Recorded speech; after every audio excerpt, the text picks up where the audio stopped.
What's going on, everybody? Welcome back to the podcast. Welcome into another episode of the Triple Play Fantasy Baseball Show. We are, of course, a proud member of Fantasy Points and the Fantasy Points Media Group. Whoa, my goodness, my slides are changing on me. I was going to put up the little thing, but it's all good. It's all good. Back at you guys again tonight. We got the crew, Marty Party, Doc, little cheesecake in the house, fellas. Elsie, you came back from your backpacking camping trip. How many miles did you hike on your trip? We ended up doing just under 30 on the trip, but at least a quarter of those were with the bum knee. So I think those count for at least 1.5 per mile. So I'm gonna say we're over 30 with the bum knee miles added. Okay, you know what? That works. That works. 30 miles. Did you guys have s'mores or anything like that while you guys were camping? That's the way I was handling food was I had tortillas. You get a big bag of tortillas. You get a big jar of peanut butter, and you slather it with peanut butter and throw a handful of raisins on there. Roll that up. You can walk and eat. It's great. It's great. Wow. That and Cliff Bars, and you're set. I mean, I can't disagree with you there.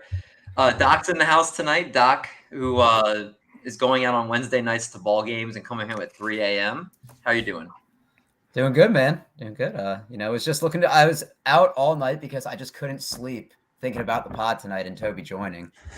We'll get to our guests in a second here, but yes, we have a very special one. It's not like they can't see him, okay? That's true. That's very true. Marty Party, how are you doing, man? Always doing great, man. Super excited. You keep it short and sweet. That's why we like you. You are but of course, joining the show tonight, one of our favorite guests here. We welcome in a man who loves his sweets, whether it's his desserts or the sweet feeling of winning all his bids in Fab. This grizzled fantasy baseball veteran asks you fantasy baseball's biggest question: does Garrett Cole still suck? You can check out his podcast, Bubba in the Bathroom, every week when they break down that week's Fab. The man that loves Vlad Guerrero Jr. It is Bathloop Crazy, a.k.a. Tony Pancakes, in the house tonight. What's up, man? Oh, man. I'm doing great. I actually I have a bum knee, too, just from listening to Cheesecake's explanation of his hike there.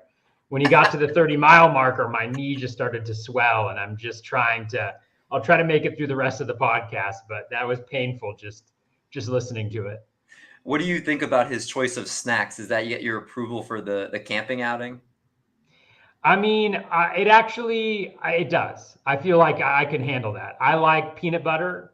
I like raisins. I think they're a very good combination. I might switch from raisins to dark chocolate chips.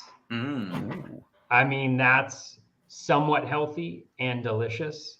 The tortilla sounds delicious as well. So I feel like you're halfway there. You got a lot to learn, Elsie. You are the camping guru with all the creations to make the s'mores. I think you've said one of your favorite one was the mint chocolate chip or mint Kit Kats or something like that. Was that the winning combination? Yeah. Mint Kit Kats and a s'more is incredibly delicious. Yeah, because the thing that people like, you have to think about with the s'more is there's the texture aspect and there's the taste aspect. And so like with the texture, the Kit Kats, like they don't melt, so you still have that nice wafer crunch. So there's a little bit of texture. It's not just like with a Reese's peanut butter cup, like it's delicious, but you're only getting really one texture. But with the Kit Kat, you're getting the additional texture. And then you also factor in the mint with the dark chocolate. Like that, to me, is just an incredible combination that has yet to be beat in my s'more rankings. Although I would encourage listeners to send in their recommendations, and I'll try it for sure.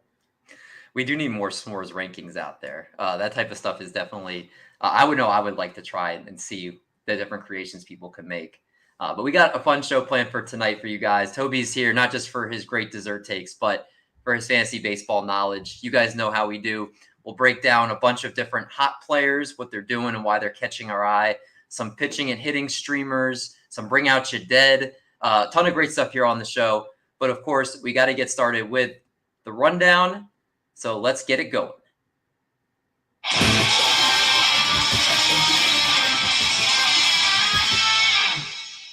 You guys can hear that, right? Good. Okay. For some reason, it sounded like it was coming on my computer weird. So the players that wowed us so far this past week, and Toby, I got to ask you, do you know who that is on screen? Because all the other three guys could not figure out who that was. I don't know. I have a guess, but I'm like afraid to guess it. No, go ahead. Who's your guess? It's not Tyler Skaggs, is it? No. Oh, Yeah, I'm sorry. That's why I didn't want to guess I didn't know that was why you were scared. No, I wouldn't have put him on. It's and I forget his name. Derek Holland. Yes, thank you, Derek Holland. That's Derek Holland, really? Yeah. Oh man, now I just feel awful about guessing who it was. I didn't know that. It's all good. It's all good. Toby, you're now my favorite guest for Yeah. All right, so I don't usually like to put Guy on here back-to-back weeks, but he does need to be talked about here. And I will preface all the stats that you're going to see on screen are as of Wednesday morning. So they're dated by a game or potentially 2 games here. But Tyrone Taylor, his last 7 games, a 286, 344, 571 slash, 2 home runs, 8 RBIs, 5 runs, 3 walks, and 5 strikeouts over that time. He hit 279 with 6 home runs and 21 RBIs in May. And the playing time is available with tons of injuries going on with the Milwaukee Brewers right now. Toby, I love Tyrone Taylor. I picked him up in a ton of leagues. I really feel like this is one of the guys that could stay and stick around for a long time. What are your thoughts on Tyrone Taylor? Yeah, I agree. I like him a lot. He actually, even before the Renfroe injury, he was pretty much the starter over Lorenzo Cain for the week before that. I think he played 6 out of 7. Not this past week, but like even the week before that, because Lorenzo Cain's been really bad. So I think he has access to the playing time. The skills are pretty nice. Like generally, I don't think there's any overwhelming skills, but he makes a lot of contact, above league average in terms of his overall contact, keeps the strikeout rate low. The plate discipline could be better, but if you're playing in an average league, that matters a little bit less. And then, in 467 plate appearances in the big leagues, he has 20 homers, 7 stolen bases. So when you combine that, like you're looking at a guy who can go 20-10 for the full season, maybe a little bit better if he gets lucky. So I like him a lot. The batted ball skills are also really nice. 9 barrels, 8.5% barrel rate, and he's making a lot of contact. So that's really good. And I think if you were able to get him, I definitely agree that he can be a difference maker from here on out. Hits the ball extremely hard, strikeout rate below 20% this year. Definitely looks like a very nice piece to have on your fantasy rosters. I got to go to you now, Marty Party. Trevor Larnach, right now getting a ton of playing time for the Minnesota Twins, a 364, 500, 909 slash, 3 home runs, 8 RBIs, 5 runs, 7 walks, and 6 strikeouts. He's got an elite 92 mile per hour exit velocity, which is the top 8% of the league. He does have a lot of swing and miss in his profile that could potentially be concerning, and I'll kind of go into those numbers a little bit further. But what are your thoughts as a division rival right here? Are you picking up Larnach for any of your fantasy teams? I think in 15-team league, he probably is already picked up. I'm holding off on a 12-team because of that profile. I mean, he strikes out nearly 30% of the time. So I'm gonna have to see it here sustained a little bit longer. But when he does make contact, yeah, his hard hit percentage is in the 90th percentile. He's barreling the ball a ton, so I love to see that.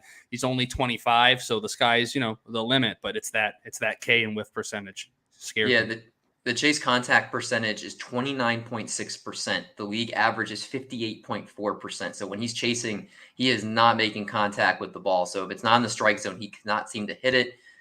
Just overall, not very aggressive. A 22.8% first pitch swing percentage, well below league average in that category as well. I do kind of wonder if this is something that you can pick him up, ride the wave, but I don't know if it's going to last. Larnach is definitely obviously benefiting from a lot of time with injuries also with the Minnesota Twins. I read a report today that they have nearly 20% of their roster on the IL. So it's getting pretty bad now with Sonny Gray on there as well. Yeah, it's pretty rough. Evan Longoria, another player that is back here and swinging the bat really well. A 316, 409, 1.105 slash here, 5 home runs, 9 RBIs, 5 runs, 3 walks, and 8 strikeouts. He had 5 home runs over a 5-game stretch Only played so far since May 11th, so it's not like he's been playing all season. Ground ball rate only 28.6%, which is well below his career average here. Toby, is Evan Longoria somebody, especially with the third base position right now being as scarce it is with injuries, that you find yourself picking up? Yeah, I haven't picked him up in any leagues, not because I wasn't that interested in Longoria. It just has worked out that way on my teams. There's some concerning pieces of the profile so far this year. His contact rate is way down at 71.6%. That's lower by quite a large margin than it's ever been in the past. Again, he is coming off injury, so maybe he's going to be a little bit slow in terms of that. And as you mentioned, he's heating up. But the batted ball quality has been off the charts. 9 barrels, 25.7% barrel rate so far this year, 51.4% hard hit. That's kind of a continuation of what we saw last year and even the year before that. So the batted ball quality is really good. The contact rate isn't quite there yet, but I think once he gets more into more of a rhythm, having missed a good chunk of the season, I think that'll probably improve a little bit too. And he'll be really good. You always have to worry about injuries a little bit. And the Giants do like to rotate guys in and out, although they have a little bit less opportunity to do that this year with all the injuries they've suffered. So nice pickup, especially in like a deeper 15-team league, especially if you're looking for some power. He should be Doc, a streamer only. I was going to say, I think you've mentioned him as a potential streamer before, so that's how you're keeping it as well? I haven't. I mean, I put him kind of in that Jock Peterson territory. Now, I don't think he has the power upside. He hasn't hit more than 20 home runs since 2016. He's 36 right now, and I think Toby hit on the nail on the head with durability. He hasn't played over 130 games since 2017.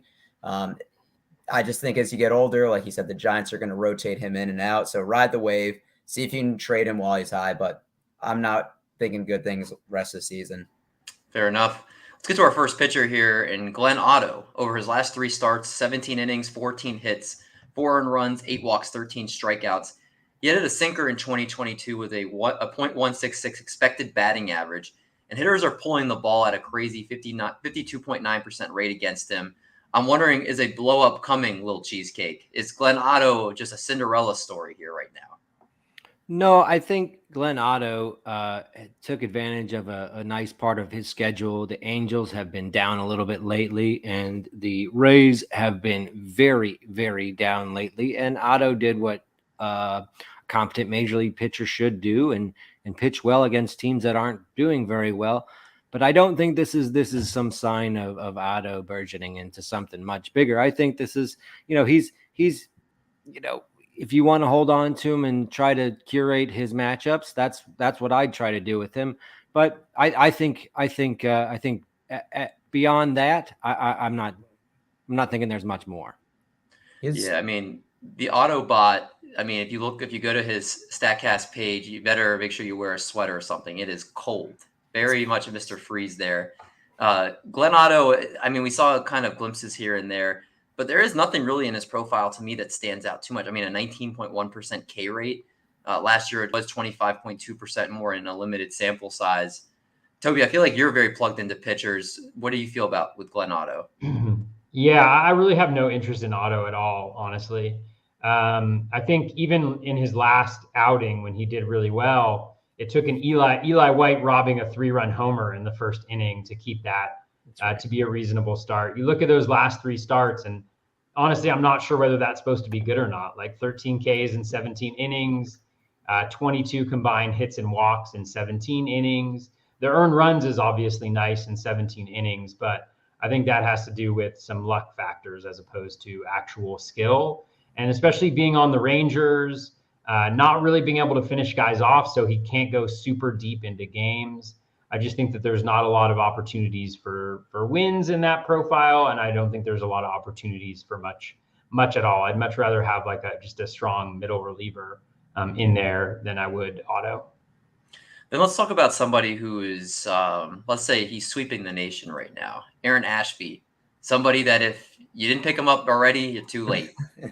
Aaron Ashby over his last 2 starts, 11.2 innings pitched, 9 hits, 1 earned run, 5 walks, 17 strikeouts, 21 swinging strikes in his last start, 10 on the changeup. which is not even his go-to pitch for strikeouts. That's his slider. His slider's still nasty this year. And a rotation spot is secure, you would think, pretty much the rest of the season, with Freddie Peralta potentially gone till August, September, and Brandon Woodruff is also on the shelf right now. So Ashby's here to stay in the rotation as long as he's going to perform somewhat with what he's been doing.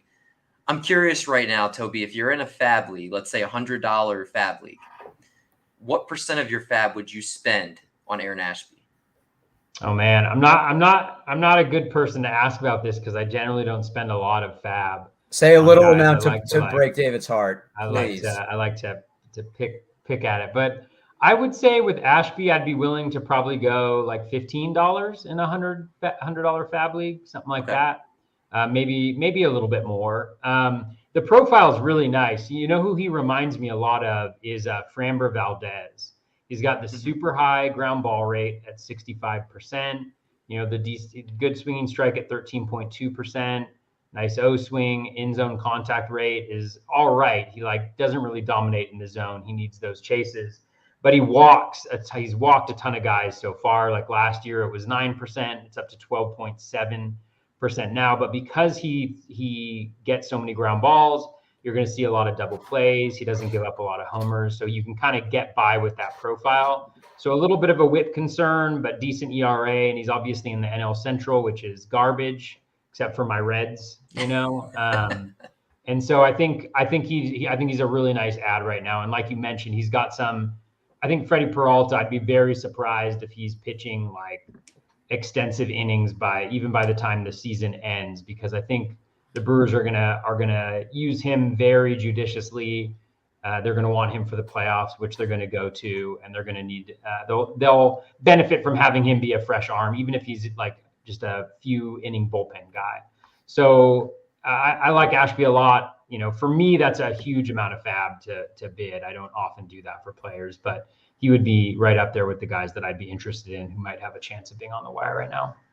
And we did see flashes last year, just kind of got to a little bit of a slow start this year. I know the velocity was down earlier on in the season. We saw the slider on display last year. Hit the slider on pitches thrown 200 or more times last season. His slider had the third lowest expected batting average against, just behind, I believe, a Blake Triton slider and a Corbin Burns curveball. So very nasty, obviously, and he's making that showing that right now.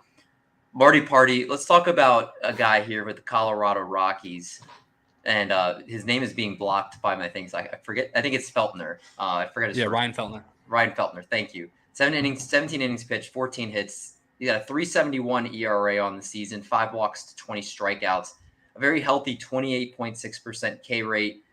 Sensatella was returning, which could mean his demotion. I didn't follow up with that. I know Sensatella was activated. I didn't see if he still stuck around or not, but definitely doing well with his limited time so far. What were your thoughts on our guy here on screen? Yeah, so Feltner kind of came out of nowhere here. I mean, there's no hiding it. I'm not a big fan of any pitcher, that's on the Rockies here. I'm always, kind of nervous here, but I do like the K rate, a 3.05 Sierra, only a 9.7 walk rate. So everything looks pretty good there. When you hop over to his StatCast data, he's limiting hard contact at a decent rate. Nothing crazy there. His velocity is okay. His spin's okay. He's only 25, but he's going against the Braves next. That's his next outing there. That's going to be important. I want to see how that rolls out, and then from there you can kind of make a decision. But Sensatella should be a 2-start pitcher next week, so I'm not too sure what the Rockies are going to do. Oh, I'm looking forward to seeing where he is on your 2-start chart. I think I do. We got Jake Junis also here making some noise. 27 innings pitched so far this season. 22 hits, 11 runs, 6 walks, and 17 strikeouts. I don't know if actually that's his seasons. I have to double check that. Gasly, 18.8% K rate, but he's got a sub 5% walk rate. Only gone 6 innings in 2 of his 7 games pitched this season.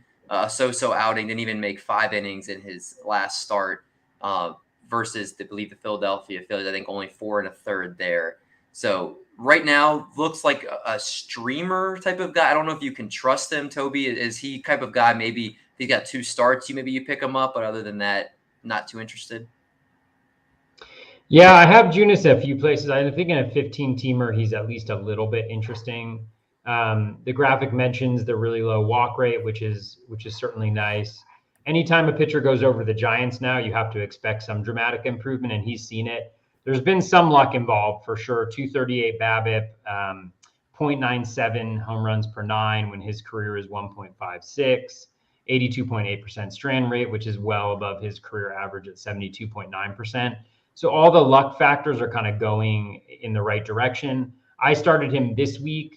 He has the 2-step, as you mentioned, at Philly, which I was very nervous about. I was very happy to come away, even though he didn't go with 5 for 5, come away with the line that he had. And then he's got Miami on Sunday. So hopefully that ends up being a better start.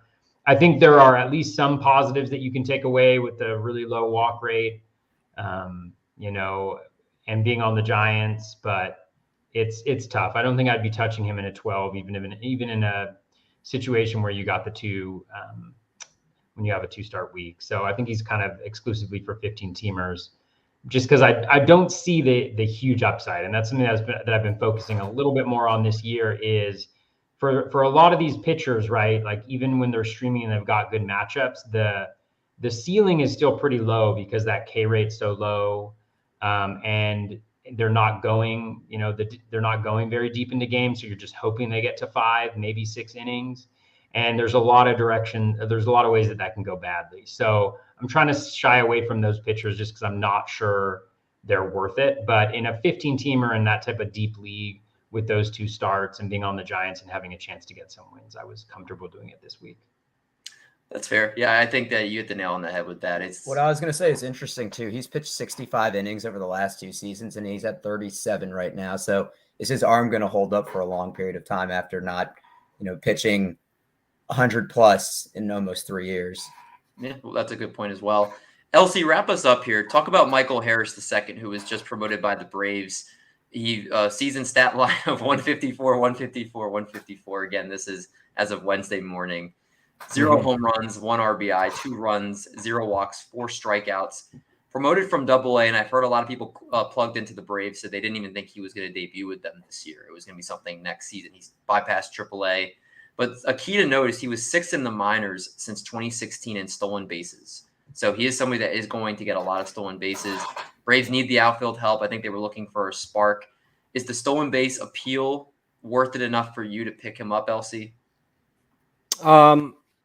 I generally shy away from guys like this who are going to be the subject of bidding wars because I just don't think prospects come through enough often enough to be worth those types of fab fights. I mean, he's not hitting well. He's a high level prospect. I think he was top 20 or so coming into the season. So he's definitely has the pedigree, but I wouldn't be running out to try and get him. They weren't expecting him to come up. It's possible he's going to end up being overmatched. Yeah, I think it's already kind of being shown so far. Mm-hmm. He can obviously play really good defense too. The power is a big question with him, but I wouldn't expect that he's going to stick around as long as he's hitting the way that he is. It hasn't gotten any better, I don't think, since I made this graphic. But let's go now. Let's go to we missed it last week, but LC is back, so now we can talk about players that we're going to bring out your dead for.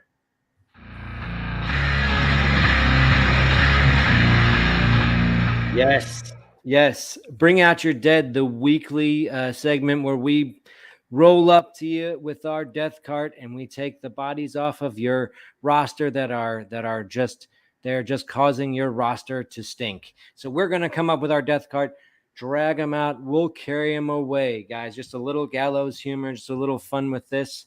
The first person we're going to talk about and bring out your dead is suggested by two triple play people. Toby and Marty both want Yasmani Grandal to be taken away on the cart. I have a few questions. Yasmani Grandal, is he still elite? Where would he be drafted in a second chance league if you were drafting right now? And I had this question: Gary Sanchez or Yasmani Grandal right now? I think that's a legit question. If anyone, I I may go Sanchez right now. Yasmani is so cold. That batting average is so painful. I just don't know what to do with him. Two people also feel the same way. I dropped him in my home league myself. The next person that was asked to bring away, Mike Carter, brought up Jared Kelenic. Technically, this is not an official 3-timer club for Jared Kelenic. He's in the minor leagues. And I think our boy Doc was just trying to get under Eric Cross's skin by bringing up Kelenic. Unofficial, doesn't count. Kelenic does not get a nickname just yet. I think you kind of have to be on a major league roster. But Mike brings up Lourdes Gurriel and Jose Abreu. Lourdes, really someone who a lot of people, myself included, thought might. That was my guy. Yeah, your guy too. He was going to be one of the benefactors of that great Toronto lineup. Hasn't happened. Only 2 home runs, 108 ISO on the season. Jose Abreu, Mike's had some bad luck with that. Jose definitely way below expectations so far this season. Currently on a 10-game hitting streak, though. Let's hope he keeps that going for all those people who invested highly for him. Got a lot of pain going on in the fantasy industry this season, this week. Ryan wants to talk about Sal, Fam, and Jonathan India. Fam, do we give him a pass because he's so passionate about fantasy sports? Do we give him a pass? That's the hot topic right now in sports. I'm just really impressed that you took the screenshot within 5 seconds of him posting the reply. Hey, I mean, that's fantastic. That's absolutely incredible. I mean, let's be honest. Like the hand-eye coordination that's required to achieve something like that, you may be able to replace one of the guys we're talking about in fantasy lineups. It's possible. It could be Sal. He's hitting 187. Got those six dongs on the season, but will he turn it around? He was a top 30 pick. I took him top 30 in a few leagues. How's he going to justify that? That power's got to come back. Sal, where you been, buddy? Where you going to be for the rest of the season? Jonathan India, he's currently being sung to by the Oogie Boogie Man. Because where has he been? He's just hiding down there in the Oogie Boogie Man. I've been watching too much Nightmare Before Christmas because of my kids, I guess. But he was testing that hamstring yesterday. The Oogie Boogie Man, come on. He tested that hammy yesterday. Hopefully he'll be back soon. I know he was scheduled to come off of the IL very shortly, early June. Keep your fingers crossed on that. There's a lot, like I said, a lot of pain. Is this coming up? And Stephen Kwan Britton says it all right here. Ice cold, 3 for 31 in his last 10 games. Stephen Kwan, I paid that much for this. Is this another example of early season exuberance on the hot starts? I think it is. Britain's not even sure, it seems, if old Kwani is a quad A player or a big leaguer. Let's see. Hopefully he can pull it back out. A lot of people put a lot of money on Stephen Kwan. Jose Urquidy, someone who I spent a lot of draft capital on over the course of this season. The problem with him is you're looking at his game log right here. You just don't know when you can throw him. You just don't know when he's going to pitch well. He has had a tough schedule so far. But the games he's thrown well, you're gonna Texas, maybe you'd have gotten that one. Detroit, maybe you'd have gotten that one. But otherwise, how are you gonna know when to throw him? Or Urquidy, very tough to know what to do with him. Obviously, if you have a better option, he's droppable at this point in the smaller team leagues. Ranger Suarez. Walk rate way up. When do you use him? Another example of that. As you can see, you're not going to be playing him for that great start at the Dodgers. No one got that start. When are you going to use Ranger Suarez? That walk rate, not keeping that whip way down like it. He's not as precise as he was last year, and he's not giving you what you hoped you get from that promise. So this is the last Boyd of the week. Bring out your dead, and it is to Marty. What is the Glenn Otto incident? Marty, can you elucidate? Yeah, so that would be Drew, the Tigers fan, who's a friend of the show. He's actually been on the show before. So he, as you know, I do the 2-start pitchers for Fantrax. He went with what I put. I sat Glenn Otto. I said, hey, sit him for this week, going up against Tampa, going up against Seattle. So Drew called me out after Otto went 6 innings. 1 run, I think, 4 Ks. So yeah, I got that call wrong, but I'd stand behind it. I still would not have pitched him, and he still has time to absolutely blow it against Seattle. He's gonna get blown up by Seattle. There you go. Yeah. That was good. Good. Toby, any of real quick, any of those that you're, whether it's Grandal, I believe there were so many of them, Stephen Kwan, any of these guys that personally have collecting dust on your bench that you're finding yourself bringing the card out for? Yeah, I have Grandal in a couple places. He started off last year like this as well. He really struggled a lot. When I look at the underlying numbers, there's not huge changes in his profile, so I think there's still a chance for him to come back. He's still walking 13% of the time. His K rate is the same as it was last year. He just has a 200 BABIP, and then his home run per fly ball is at 4.5%, whereas his career is 18.5%. He has 8 barrels, but only 2 home runs. So I think he's been a little bit unlucky, and he can turn it around. And that batting average can change really quickly for a guy like Grandal as well, because he actually doesn't get a lot of at-bats. He walks so frequently that, the number of at-bats he gets compared to plate appearances is a little skewed. And so I think he can make up that ground pretty quickly. But that's a pretty gnarly group of people. I would be perfectly fine having them taken away from my fantasy teams if they were there. But I'm relatively fortunate.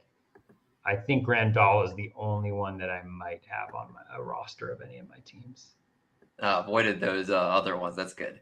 Let's go now to our most added players, and this is courtesy of CBS on Monday mornings is when we take a look at these guys.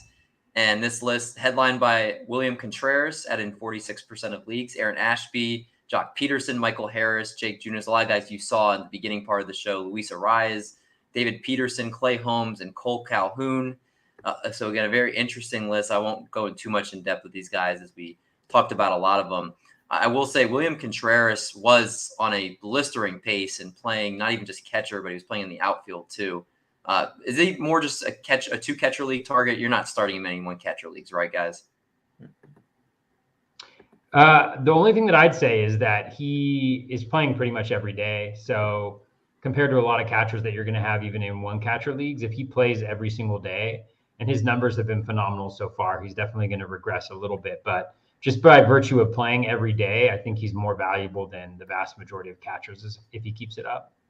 That's a good point. The everyday playing time is definitely a key because that's going to help a lot at the catcher position.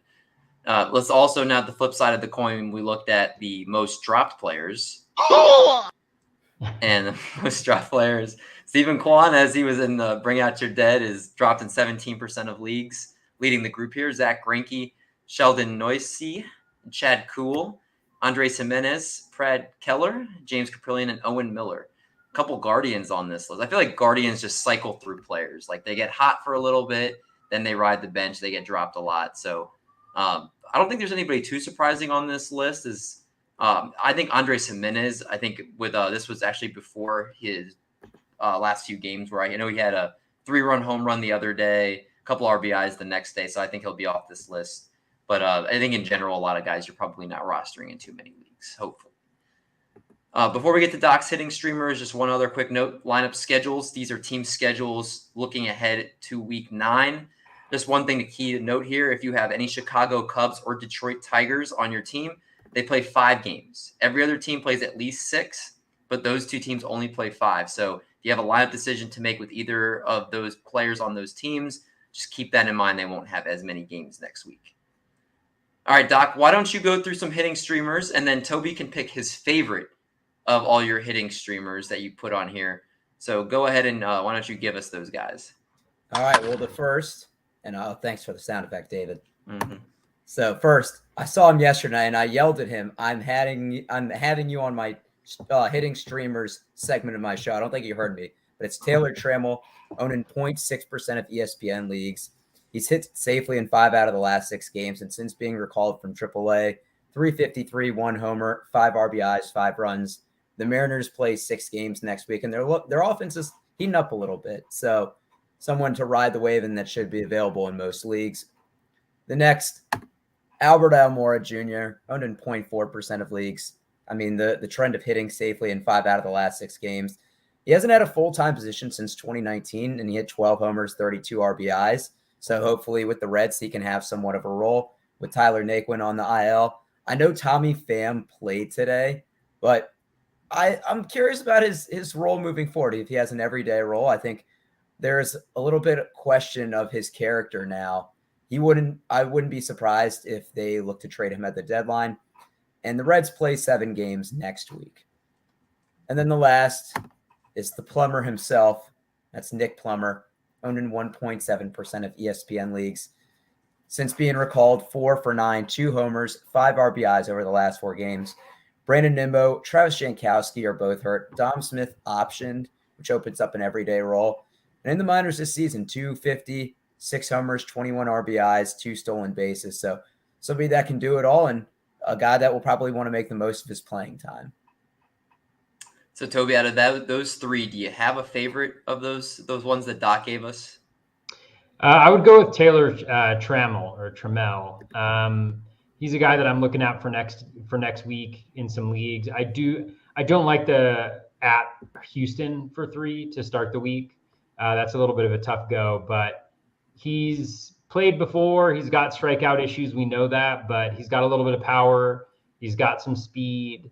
And so that gives me at least a little bit of encouragement. And so with that type of profile, you can have a hot week like he's having right now and put up some really nice numbers. You can also have a really cold week as well. So I'd also want to be looking for him. I think he's hits left-handed. Yeah. So I'd be wanting to look at like what those matchups look like against Houston and against Boston, and whether there's any lefties, just to see how much he's going to play most likely next week. But I like the profile in terms of like the power speed combo with some, he's got a little like, I don't know. He seems like a really nice guy too, if you follow him on like Twitter and his journey through the minors.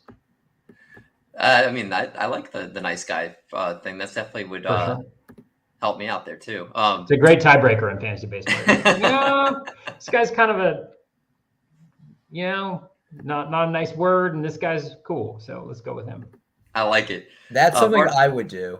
That is the Doc thing for sure. Marty, why don't you give us now your 2-start pitchers?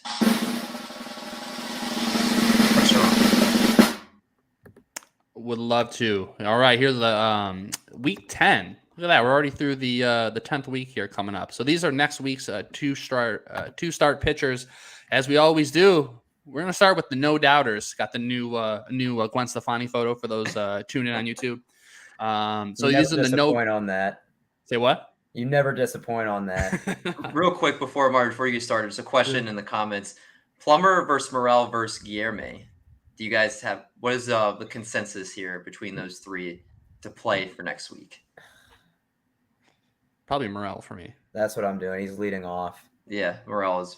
He does only have the 5 games, would be the only challenging thing. And I think do the Mets have 7 next week? Let me pull that up. They have, let's see. The Mets have 6. 6. So that's a good point to 5 games. I probably still go with Morel. Just a heads up, Plummer hasn't played in 3 games. So I don't know if he's got any long-term viability. There's a really great resource on Fangraphs. Like if you just click on the team, you can see what the lineup's been the last 6 days, and that gives you like a little bit of sense of who's playing and who's not, or who's being platooned and who's not. That's a good. So I'd probably still go with Morel. All right. Well, there's the answer right there. Go ahead, Marty. Take it away with your no doubters here. Absolutely. All right. Starting with Nasty Nestor today, another amazing outing. 0 earned. He had 7 Ks. Cortez goes against the Twins, then Chicago Cubs. Christian Javier versus the Mariners versus the Marlins. Carlos Rodon versus Colorado versus the Dodgers. And Kyle Wright still doing it. And look at this schedule. Beautiful. Versus Oakland versus Pittsburgh. Those are the no doubters there.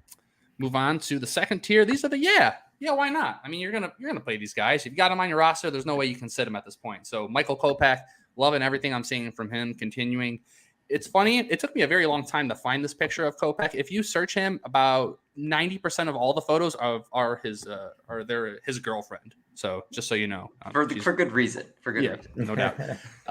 Kel Quantrill versus the Rangers versus Oakland. Blake Snell. I'm still believing in Blake. I'm gonna roll him out there. First the Mets versus Colorado. Jeffrey Springs versus the Cardinals at Minnesota, and Robbie Ray. Both Doc and I did not like him coming in this year, and that's paying dividends that we've avoided him. But at Houston's going to be super tough. Boston's pretty good too, but I mean, you got to start him. Most people probably paid too much for him in an auction and overdrafted him as it is. So you got to roll those guys out there. Next is the risky business as Tom Cruise comes sliding across your screen in his underwear, which apparently that Top Gun movie was pretty good. I won't see it, but I've heard good things. So these are the guys that, like, you got to be desperate, right? You got to be in a 15-team league, maybe a deep points league, or, you just need some strikeouts or you need some counting stats. Starting with Garrett Whitlock at the Angels at the Mariners, Dakota Hudson at Rays versus Cincinnati, Michael Wacha at the Angels at Mariners, Madison the Bum Gardner at Cincinnati at Philly, John Gray at Cleveland at the White Sox, Brad Keller versus Toronto versus Baltimore, Cole Irvin at the Braves at Cleveland, Graham Ashcraft versus the Diamondbacks, and then at the Cardinals, and then Connor, Pilkington? Yeah, I think they say yeah, Pilkington, yeah. First the Rangers versus Oakland. So those are the guys that, it's going to be a little risky, but it's better than your next step. These are the take a seats. So my favorite. If you have tuned into YouTube, you do see Chris Hansen with his arms crossed. He's very, very perturbed. He's upset, and he wants you to take a seat. These are the guys that you cannot play under any circumstance. I don't recommend to do so.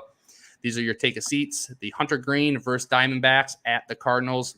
Hun Hyun Ryu, man, he may not even play now. Yeah, I was gonna say he may not even be pitching next week. Trevor Rogers at Washington versus Washington at the Astros. Herman Marquez, another terrible outing, still leading all of baseball with the highest ERA. He's at the Giants at San Diego.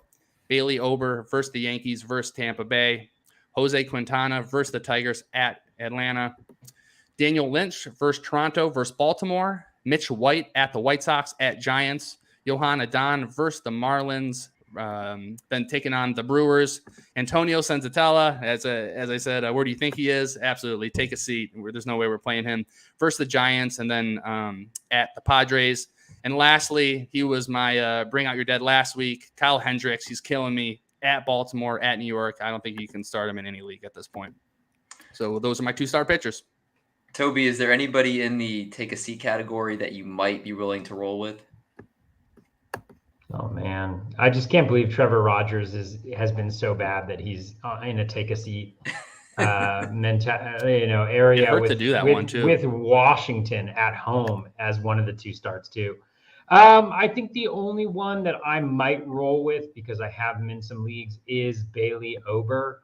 I know he didn't look great yesterday, but he did get BABIP'd a little bit. He gave up 9 hits. He didn't walk anybody, and he had some decent peripherals. The Yankees obviously aren't ideal, but he is at home, and the Rays offense is really struggling a lot. It's been one of the worst offenses. It's got to have been the worst offense for the last couple weeks at least. So I don't mind taking a stab at that, hoping that you get one win either miraculously against the Yankees or by design against the Rays. And I think you should get a decent number of Ks, and the whip, depending on how the ball bounces, should be decent as well. So that's the one that I might throw out there. I think it's very borderline. I'd want to take a look at what the projections say for the 2 starts. Yeah, and I will really quickly address our buddy Lucas asking the top 3 starting pitchers that you guys might be on waivers. I would say probably in the risky business category. Any of these guys, I mean, the Garrett Whitlocks, Dakota Hudson, I know just had a really good start. John Gray also just had a really good start. He did not have a good start. He got lucky. I mean, he might be the luckiest pitcher ever. Hudson, yeah. He is pretty lucky. But I would say pick 3 on this list. I'm sure all these guys are probably free agents in your league, I would think, or probably borderline. So I think like Garrett Whitlock or, a lot of these guys are probably okay to potentially try, but I would look at those guys first. 2 starts because unless you're in a roto league, but points league, those definitely are going to matter a lot. All right, Doc, real quick, go through some of your hitting streamers for us. Oh, you mean pitching streamers? You want Or me to, pitching streamers, thank you. Yeah. You want me to talk so quickly that you won't even get my segment right. Of course, we're showing the graphic first. We're starting out with JT. Beautiful graphic. Oh, thank you, Toby. I hope you now win the game over David. But JT Brubaker, coffee cakes, owned in 4.2% of ESPN leagues. He's gone in 5 innings at least in all 6 starts, which would qualify for a win. No runs allowed in his last 11.2 innings. And he plays the Diamondbacks, who have scored 5 or less in 5 out of their last 7 games. And they're not a good offense, according to Marty.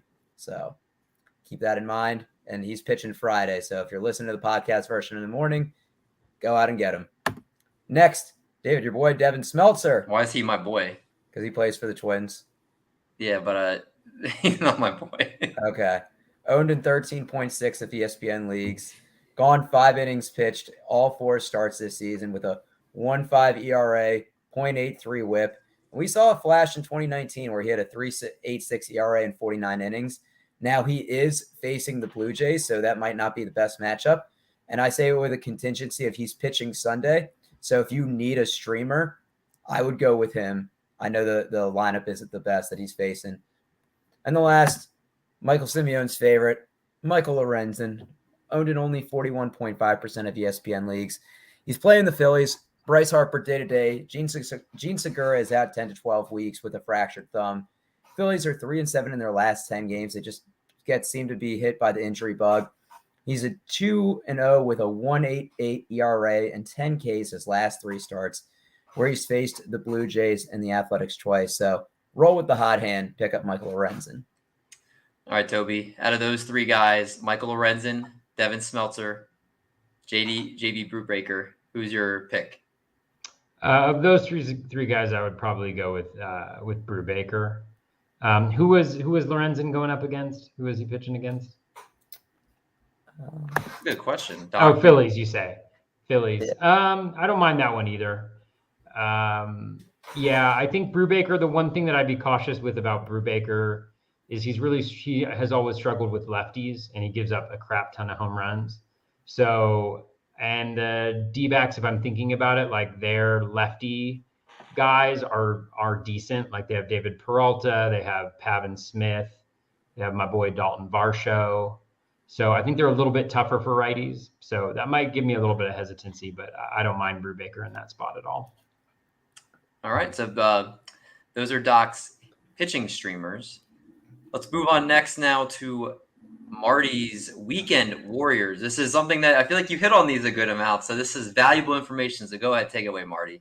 Yeah, JT Brubaker was in my Weekend Warriors last week, and so was Rougned Odor, who hit a home run.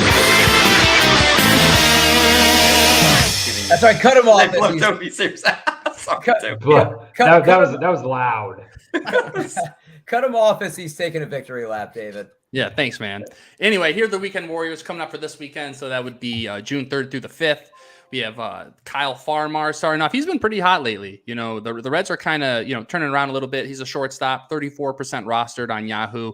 Over the last 7 days, Farmer is 9 for 20, batting .450 with 6 runs, 3 home runs, 8 RBIs.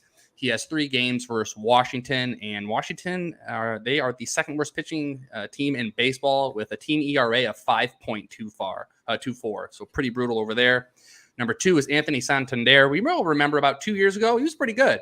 Last year, he was awful, and this year it looks like he's bouncing back a little bit. Outfielder for the Orioles, 33% rostered. Over the last 7 days, he's 8 for 26 with a .308 batting average, 6 runs, 2 home runs, 8 RBIs. He's hitting third in the lineup every day. And and shout out to Britton Allen's 3 is the magic number show. He's batting third. 3 is the magic number. I love everything he's doing. Check out his new show, his new episode with the Welsh on the Triple Play Fantasy YouTube page. It's really good. Number 3 is Arts boy Nico Miso Horner. Chicago Cubs, second base, 19% rostered. Over the last 7 days, he's 8 for 26, batting .308 with a home run, 4 RBIs, and 3 steals, which is going to be super important. He has 4 games this weekend because he had a doubleheader on Saturday versus the Cardinals. Okay, so that's going to be Farmer, Santander, and Horner for as far as your hitters for this weekend. And then for the pitchers, and these are some names we've talked about already. So Aaron Ashby, We've already kind of went over it. He's taking San Diego. He's taking on San Diego this weekend. I like that start there. Glenn Otto, Toby, we talked about it. He may blow up, but I'm going to roll him. I think for Seattle, I think he'll be okay this weekend and this weekend only. I suggest you picking him up. And then lastly, he's going to be Tyler Wells versus the Guardians. His last game at Boston, he had the best start of his career so far. He pitched 6 shutout innings. He only racked up 3 strikeouts, but that's kind of his gig.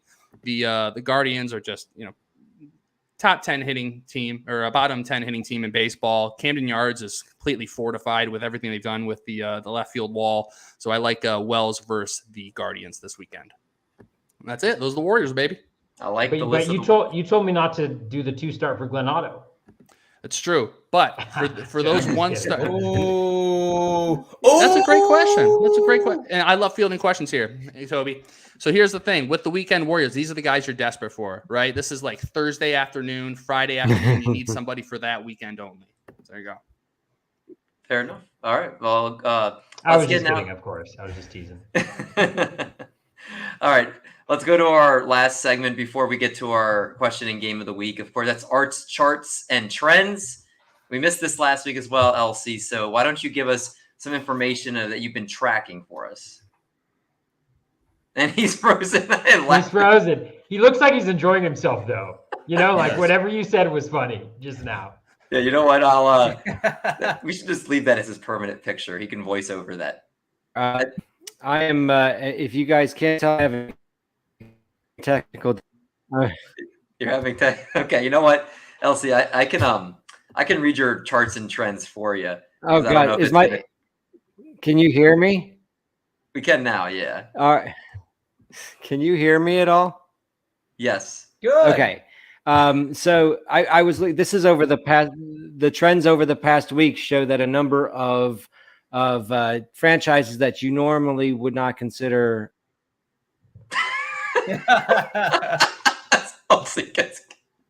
I've never really considered those franchises, honestly. Wait, can we talk about Lucas's comment in here? Looking real young this week. Love the style art. Oh, that's fantastic. All right, so over the past, I can't even read with my glasses. Who's got the best eyesight here that can read that? Yeah, I can kind of see that. So over the past 7 days, we're looking at WRC plus. So it looks like Detroit, the Giants, the Royals, Pittsburgh. So I assume Art's trying to point out some teams that are typically horrible are actually looking pretty good. We're on the other side. We're looking at Houston, Philly, and then I think that's Tampa Bay. Wow, Tampa Bay is doing really bad over the last 7 days. Only a 44 WRC plus. So things are kind of moving around here. And then I think, he highlights some of those teams that you're not expecting would be there that are actually there. So good work from LC there with the highlights. Some more trends. LC, are you there? No, I'm here. I'm here. Okay, So when you look at this, there's a few teams: St. Louis, San Diego, San Francisco, Houston, Philadelphia, Tampa Bay, Yankees that you would not consider to be teams that you would really want to stream again. This is good information. I promise. Really, the only teams that have worrisome trends. Can you see the slides? I'm sorry. Yes. We can see. I'm really having a tough time with this. You are good. People, if you're watching on YouTube, if you can go slides. to. All right, so we on trends last right now. Elsie, we got your back. We're going to read the slides. The 3 teams that we got your back, Marty. What is the What are the slides saying here? Yeah, so this one's a little bit harder to decipher. In looking at Art's mind here.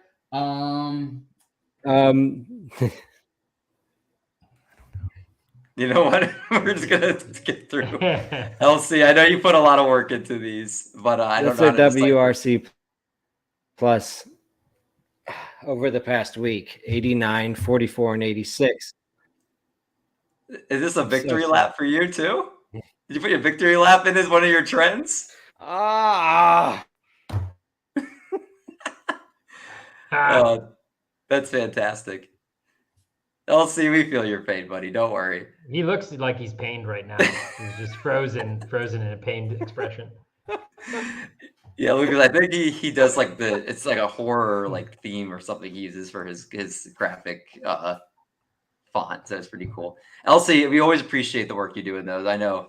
Got to get that connection fixed. I don't know what's going on with that connection there. Let's go now to the question of the week.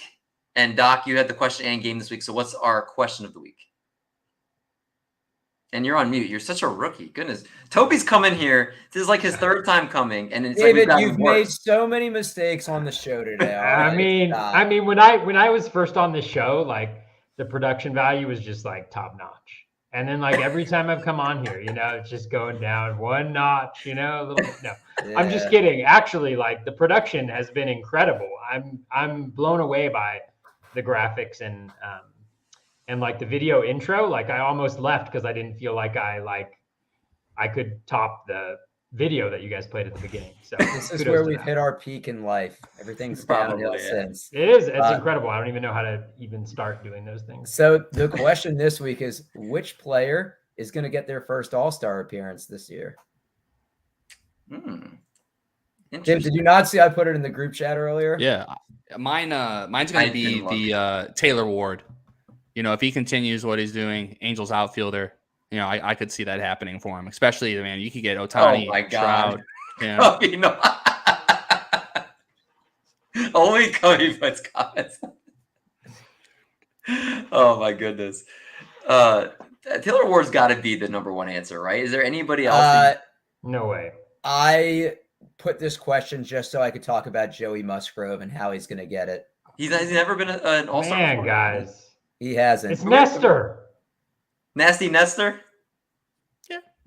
Yeah, I mean, also as a Yankee, he's a shoo-in. Also Alek Manoah. Are you guys watching what Nasty Nestor's doing?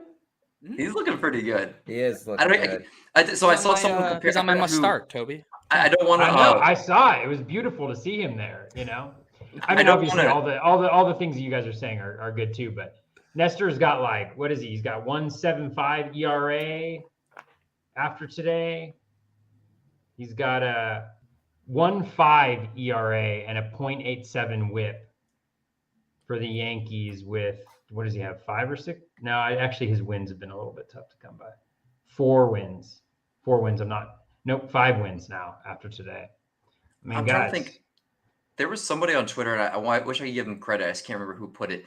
They said, "Is this the R.A. Dickey season where he is like one see that this year. Outlier year, and then he's completely back to being what he was?" Do you guys think that that's the case with him? No, I liked his skill set. I mean, I don't know. Molester. Yeah. I mean, he did look good last year, but I feel like he did a lot more deception last year. Like he would like change up his delivery, slow it down. He wouldn't pitch as deep into games as he's doing this year. I know Andrew McCutcheon put out a tweet and said that his like 92 is like 97 because of how much it just gets up on you the way it comes out of his hand. So I think that kind of just says it all right there, honestly. I think that's all the answers I would have picked. So I think you guys did a good job with that. Let's get then to the game of the week and no LC. So that's going to be one less person for me to beat tonight, but also one less person for Toby to have to compete with for his first victory here. It's the only chance I got. I'm going to Marty's been doing well in the games. Oh, puts his hat on backwards now. Man. Is that what we're doing? Is that what we're doing? It's game time. Man. All right, here we go. Gosh. No. Marty, before we start, let me just explain something to you. Please. This means the world to me, winning this game. All right. If I lose, I will be absolutely devastated. Okay. So just as you answer the questions, just remind yourself of that. Just keep that in mind. All right. This is how I will judge myself for the next 6 months. So right now, Toby, you're giving me Fred Durst vibes with that hat on backwards like that. So I don't know. Oh man. I just love if Toby loses this game that he's going to be like tossing and turning like at night. His wife's going to say, "Is everything okay? I lost the game again. Why can't I win?" I think you're giving us too much credit for that. But Go ahead. If I lose this time, that means I'm going to have to be on the show at least 7 times before I have a winning record. So. I love it.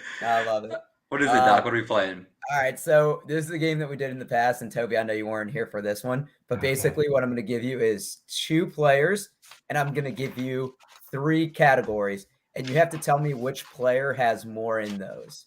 So you'll get the hang of it. It's pretty quick. For this year. No, for a career. Good question. So like it's going to be career stats. Okay. You, David and Marty, you guys remember this? Yeah. Well, it's a pretty simple concept. Yeah. So since Toby really wants to win, I'm going to have him go first.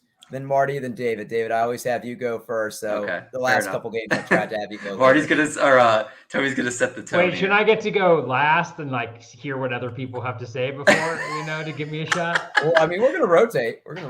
I'm just kidding. So the first 2 players are Garrett Cole and Lance Lynn. So who has more wins? Who has more career shutouts? And who has more career innings pitched? Between those 2. Does it have to be all 3, or do I? No. Like, so one? it could be 3-0. It could be 2-1. So you just say that you could be like Lance Lynn has So this. it's Cole has wins, this. wins, innings, and Wins, strikeouts. innings pitched for their career and career shutouts. Okay, I'm gonna say Cole has 2 of those. Do I have to tell you which ones? Yeah, you do. Okay, Cole has the wins and the strikeouts. Or it was that one of them? Wins. It was Wins innings and pitched. Cole has wins. It's shutouts and innings pitched. Cole has wins. Lucas is playing too. This is his Man, guess. God, I'm not looking. I can't be swayed. I'd say Cole has wins. I think Lynn has shutouts. And then innings pitched. Innings pitched. I'm gonna go with Cole as well. Okay. Marty. All right. Cole is shutouts, Lynn wins, and innings pitched. Okay. And David. I'm gonna go Cole, innings pitched, and wins, and Lynn with shutouts. All right. I see Arch trying to get in. Are we waiting for him? No, he's not going to be able to last. He'll just be a bystander. So Garrett Cole has more wins. Yes. Garrett Cole has more shutouts. Lance Lynn has more innings pitched. So Marty got 2. David and Toby each got 1. Oh, It's already dang. starting. Okay. We're on the board. We're on the board. That's what matters. All right. So the next one, the 2 players we are comparing are Freddie Freeman and Joey Votto. So the categories are home runs, stolen bases, and triples. And by the way, our boy Lucas got all 3 right. Shout out him. So Marty, we start with you. Home runs, stolen bases. Lucas is looking on Fangraphs. This is how rumors get started. There's no accountability there. Yeah, that's true. Lucas, we love you, buddy. I'm just kidding. Go ahead. I don't know you. So it's between Freeman and Votto. And we're going to do stolen bases, home runs, and triples, right? Yeah. All right. So Freeman, stolen bases, and home runs. I'll give Votto the triples. You said Freeman, stolen bases and home runs, and Yep. Votto triples. Yep. Okay. David? That's exactly how I had it as well. All right, Toby? I'm going Freeman with the clean sweep. All right, well. Does that ever happen in this game? Yeah, it can, but it's not what you guys did awful this round. Votto edges Freeman in homers. Votto edges Freeman in stolen bases. And Freeman edges Votto in triples. So Toby got 1. David and Marty got 0. Votto has more stolen bases. 80 to 57. Wait, so Lucas said Votto, Freeman. But So you don't he know got- Lucas he got did there. He 2. heard me say he was going to Fangraphs, so he's like, I gotta miss 1. All right. So the next 2 players are How many do we have total, just so we know? we have 4. This is the third of 4 groupings, and then I have a Okay. tiebreaker. Okay. Oh God. All right. We have Cody Bellinger and Rafael Devers. So the categories are home runs, RBIs, and then walks. And David, we're starting with you. Home runs, RBIs, and walks Yeah. between Devers and who again? Bellinger. Bellinger. All right, home runs. Bellinger came out strong, but I feel like I'm gonna say, oh my god, I'm gonna say it's. I did good. I'm putting You myself did. on the back. Thank you. This I'm gonna is say challenging. home runs and RBIs to Devers and walks to Bellinger. Okay. Toby, back to you. I'm going Bellinger on home runs and walks. Devers on RBI. Okay. And Marty, Same same as Toby. as Toby. Bellinger on home runs and walks and Devers on RBI. Yep. Well, you're right. You and Toby each got 3 on that. Are you kidding me? Oh, Yeah. holy moly! Dude, would you expect anything less? So going into Wait, what about our- Lucas? How did Lucas do? Devers, Bellinger. He got 0 on that. Oof. Definitely Yeah. not looking at Fangraphs anymore. He did add. He only found out about Fangraphs last week. Oh boy. Okay. All right, I'm we're just going kidding, into- Lucas. I'm just teasing. Going into our final question. Toby has 5, Marty has 5, and David has 3. I don't know if I can handle this, guys. This is a lot of pressure. All right. Don't be like the Golden Oh. State Warriors here, Toby. Oh my right, so God. the Are they last- losing? Well, I meant like they lost a 3-1 lead to Cleveland. So Okay. the last 2 players we're comparing are Jose Altuve and Starling Marte. And Okay. the categories are stolen bases, home runs, and then caught stealing. So for caught stealing, you have to tell me who has more caught stealing attempts. Like who's gotten caught stealing more? Yeah. Okay. And Toby, we're starting with you. Oh God. All right. So the question is more home runs, More stolen bases, and more times getting caught stealing. Damn. Yes, this is making me. Toby's stressing out. I did well. I love this. I'm gonna go with Altuve for home runs. Mm-hmm. Altuve for steals. Mm-hmm. And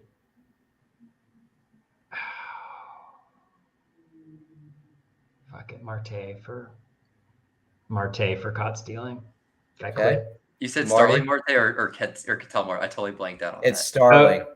Starling, yeah. Yeah. Okay. All right, Marty, This to is, you. Lucas's guess. And Altuve, clean sweep. home runs and stolen bases, and then Marte caught stolen. So you said exactly what Toby did. There's technically a That's all- tiebreaker. There's technically That's a all right. tiebreaker question. There is a tiebreaker, but I'm just confirming that you said what he did. All right, and then David. I mean, the only way I can win is if I say something completely Ooh, different. game theory. So I'll say Starling Marte for the first 2 and Jose Altuve for the last one. Well, David, I mean, there's no way you could have came back, but it's Marte in stolen bases and caught stealing, and then Altuve in home runs. So we have a tie between Toby and Marty. So Marty, do you this remember is- what I said? Do you remember what I said when we started this? so It's just me this and you is- now, man. So this is a tiebreaker we have, and I was really hoping that Robbie Ray was going to get the win yesterday because it would have edged out the category against Michael Wacha. So the last 2 for these, it's going to be innings pitched and home runs allowed. Who has more innings pitched and who's allowed more home runs? And if you guys say the same answer on this, or if we tie, I have a second part of the tiebreaker. So don't feel Okay. like you have to pick something different. Marty, we're starting with you on this. Innings And you- pitched, home runs allowed. And it's Michael Wacha and Robbie Robbie Ray. Ray. Yep. Okay. Innings pitched and homers allowed. Okay. Wacha innings pitched, Ray homers allowed. Okay. Toby. What he said Wacha innings pitched Yep. Uh-huh. and home runs Ray. Yeah, and for home runs, Marty, I apologize if I wasn't clear. Who is allowed more home runs? Right. Yeah. I think that Ray's given up more home runs than Wacha. Yeah. Okay. Yep. That makes me think I got it wrong. You did a good job, Lucas. I'm gonna go. It's not gonna go to a tiebreaker. No, because I have This- a second part of this. So pick what you think. No, I know. I'm not gonna go with what Marty said. All I'm right. just qualifying this because it's scary to go off. I just don't want you to say I should have picked something else, but I didn't want to do the tiebreaker. So I feel like he knows in his I'm gut. gonna- This is what he wants. This is what he wants. I'm gonna go with Ray innings pitched and Ray homers allowed. Boom! He got both. Whoa! Yes! Whoa! Whoa! Where's my Yes! celebration music for him? Oh, Holy man, moly. you guys, this has been years in the making. I just want to thank a lot of people. Not too much. We don't want to get copyrighted. Oh man. I still don't know if I'm going to recover. Well, it came down to a tiebreaker. I just want to preface. It came down to a tiebreaker, and Toby, instead of being like, you know what, I'll go into the second part of it. He's like, no, I know this is the answer. I'm writing out whether I win or lose. I didn't know for sure. My only thing was like Waka has been injured so much, like that was my only thing. But the hardest thing to remember is like when these guys started pitching. Like I was like, did Waka start like in the early 2010s? Like how long has he been around for? And then when did Ray start? Like that's when you know you're getting old, when you're like, God, how long have these guys even been around for? So it was a great competition. Marty, you did great as well. Thank you for letting me win this round. It really will mean a lot to me. He looked very defeated when Toby won. I got a little. Marty's been doing too well in the games. We needed to knock him down a lot. If Robbie Ray is involved, I'm gonna lose on and off the field. That's true. That's true. Well, on that note, Toby, man, it's always a pleasure having you on here, man. It's always a blast for us. Please plug all the great work that you're doing right now. Yeah, if you're interested in hearing more from me, I have a podcast that goes on every Wednesday morning normally for folks on the East Coast. We record it really late on Tuesday nights. It's Bubba and the Bat Flip. My podcast is called Bat Flip Crazy Fantasy Baseball, but it goes on both my stream and Bubba Bench with Bubba's stream as well. And then you can find me on Twitter at BatFlipCrazy, where I mostly just put out different memes each season, sharing how bad of a fantasy baseball analyst I am. But it's always a pleasure to be on the show. It's always a lot of fun. I appreciate you stacking the deck and making sure that I could take down this one. I'm going for 500 next time. But it's been a lot of fun. Don't invite him back on. He has to be on the show with a losing record. Forever. I love that you got off the schneid tonight. I wish I could have been in with you in the tiebreaker, but it's always a blast having you, man. And appreciate you, Lucas, for the nice comments as well. And then everybody that watches, we appreciate you guys. Please make sure if you enjoy the content, you guys like the video, subscribe to the channel if you're not already. Leave a comment below. Talk about how smart Toby is. Won his first game here on Triple Play. Discord, really? Do all that. It all helps. And you hop in the Discord. The link is posted by Marty at the beginning of each episode. You guys can go do that. And if you're on the podcast version, you guys know that you can subscribe there. All our episodes are up on the next morning on the podcast feed as well. So for Toby, for Elsie, wherever he is right now, who knows, for Marty and Doc, I'm David. We'll catch you guys in the next one. Of course, we're going to make like a bread truck and haul these buns. Yeah, did not